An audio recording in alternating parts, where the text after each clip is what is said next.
আমার মিষ্টির দোকান ছিল। ছেলে এখানে কম্পিউটারের সব কাজ করছিল। সব কিছু নিয়ে চলে গেল। মিষ্টির দোকান ছিল, ছেলের কাজ করছিল, সব কিছু কাগজপত্র ছিল, সব লুটপাট করে টাকা পয়সা সব ছিল তো এর মধ্যে।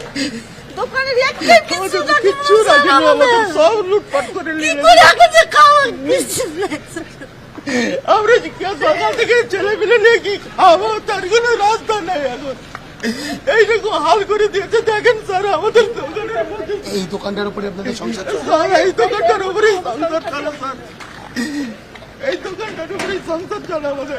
কেমন করে এখন কি করবো স্যার বলেন আপনারা? ভেবে পাচ্ছি না স্যার, আমরা লুকিয়ে আছে স্যার বাড়িতে, ছেলে বাড়ির ভেতরে সব লুকিয়ে আছে। ওই দিক থেকে ফায়ার করছে, গুলি চালিয়েছে। পিছন দিক থেকে গুলি চলছে স্যার, পিছনে গুলি চলেছে।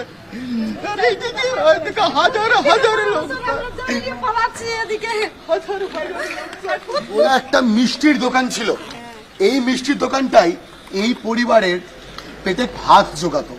আজকে সেই মিষ্টির দোকানটার অবস্থা দেখলে মনে হবে ধ্বংসস্তূপে দাঁড়িয়ে আছি। গোটা পরিবার তারা রিপাবলিক বাংলার সামনে দাঁড়িয়ে কাঁদছেন, কবে এই দোকান আবার গড়ে তুলতে পারবেন জানেন।